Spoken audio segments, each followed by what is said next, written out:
이스라엘의 5대 제사 중 마지막 속건제 시간입니다. 속건제는 아샴이라고도 하는데요. 허물이란 뜻이에요. 그러니까 우리가 사람들에게 보여주고 싶지 않은 그런 허물들, 그런 것들을 용서해주는 제사인데, 다른 말로 배상제라고도 해요. 이 배상을 내가 다른 사람의 것을 고장냈거나 부서뜨렸을 때 돈을 주거나 혹은 다른 것들을 통해 그가 받은 피해, 상처들을 보상해주는 걸 이야기하거든요.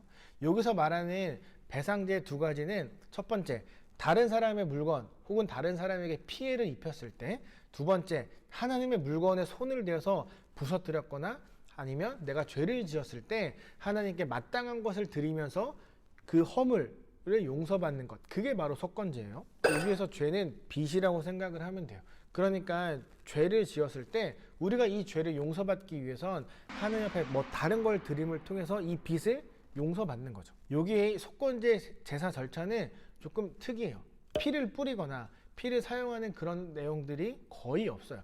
피를 사용하긴 하지만 화목제와 비슷한 방법으로 피를 거의 사용하지는 않아요. 5장 15절 16절에 보면 내가 혹시 잘못해서 모르는 상황에서 여호와의 성물들, 하나님께 드려지는 그런 제물들에게 피해를 입혔을 때 어떻게 하는지에 나와 있거든요. 먼저 제사장에게 주었던 것들 중에 하나를 내가 건드려서 피해를 입혔거나 부서뜨리면 이렇게 갚아야만 했어요. 그 제사장들이 먹어야 되는 그 음식들이 있었잖아요. 제사장이 먹어야 되는 것 음식 10개를 내가 먹어버렸어요. 그러면 10개만 갚는 게 아니라 거기에 2개를 더 더해서 12개를 갚아주어야만 했어요. 여기는 음식도 있겠지만 집도 있고 밭도 있고 11조도 있거든요. 그러니까 내가 제사장의 것을 만약에 뺏었거나 건드렸으면 거기에서 더 많이 배상을 해주어야만 했어요. 그러니까 100%를 주는 게 아니라 120%를 갚아주는 거죠. 그런데 이 속건제만의 특이한 점이 있어요. 드릴 때 그 제물이 흠이 없는 아주 깨끗한 숫양이라는 거예요. 다른 제사에는 양, 염소 이런 것들 갖고 오는데 여기에는 숫양만 갖고 왔어요. 그리고 이걸 가지고 와서 제사장에게 주면 제사장이 그걸 가지고 하나님 앞에 제사를 드리고 죄 용서를 받았어요.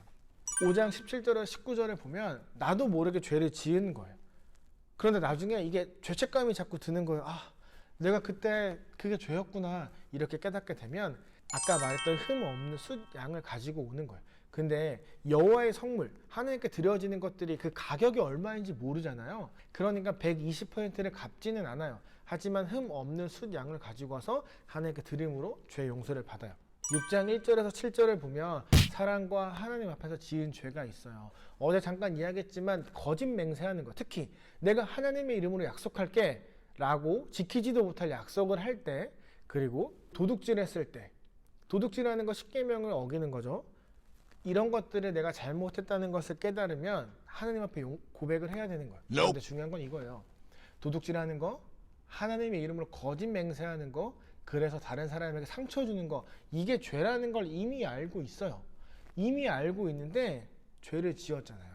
이건 정말 잘못한 거예요. 하나님 앞에 양을 가지고 와서 제사를 드리는 것과 동시에 그 피해를 입힌 사람에게 가서 또 120%를 갚아 주어야만 해요. 만약에 내가 100만 원짜리를 고장냈다 그러면 120만 원을 가지고 가서 그 사람에게 잘못했다고 말하고 전해주는 거죠. 그리고 하나님 앞에는 수량을 드림으로써 흠 없는 수량을 통해 죄 용서를 받게 되는 거죠. 여기서 우리가 기억하고 주목해야 되는 건 죄라는 거예요. 아까 죄는 빚이라고 했죠. 우리는 하나님 앞에 빚을 지고 살아가고 있어요. 그 빚은 바로 예수 그리스도예요. 우리가 우리의 죄를 용서하는 방법을 모르고 우리가 다시 하나님과 가까워지고 천국에 갈 수 있는 방법을 모르니까 하나님께서 예수님을 이 땅에 보내셔서 십자가에 달려 죽으심으로 우리의 죄를 용서하셨고 다시 부활하심으로 우리에게 하나님이 어떤 분인지를 보여주셨단 말이에요. 그러니까 우리는 예수 그리스도의 그 죽음과 피, 그 빚을 갖고 살아가고 있는 사람들이에요. 우리가 하나님 앞에 빚을 갖고 있다면 어떻게 해야 될까요? 내가 다른 사람에게 피해를 입히고 어떤 것들을 부서뜨렸을 때 갚아주는 것처럼 하나님 앞에 우리가 당연히 예배도 드리고 말씀도 읽고 전도도 하는 삶을 살아야만 하겠죠. 그래야 우리가 하나님 앞에 지었던 그 빚을 갚을 수 있게 되는 거니까요. 우리 친구들, 오늘까지 우리 5대 제사에 대해서 배웠어요. 이 5대 제사를 통해서 우리가 기억해야 되는 건 이 죄 용서받는 건 쉽지 않다. 그리고 우리의 죄를 용서해 주신 하나님 앞에 우리가 당연히 예배를 드리고 말도 착하게 하고 사랑하고 다른 사람들을 섬겨줄 줄 알아야 한다. 그걸 우리가 꼭 기억했으면 좋겠어요. 내일부터는 7대 절기에 대해서 배울 건데 사실 우리가 이 7대 절기를 다 지키진 않잖아요. 그래서 뭐 깊게 다루진 않고 이 절기가 무엇이고 왜 생겼고 어떻게 해야 되는지 그것만 살펴보려고 합니다. 그럼 7대 절기가 무엇이 있는지 함께 기대하며 또 내일 만나도록 하겠습니다. 내일 만나요.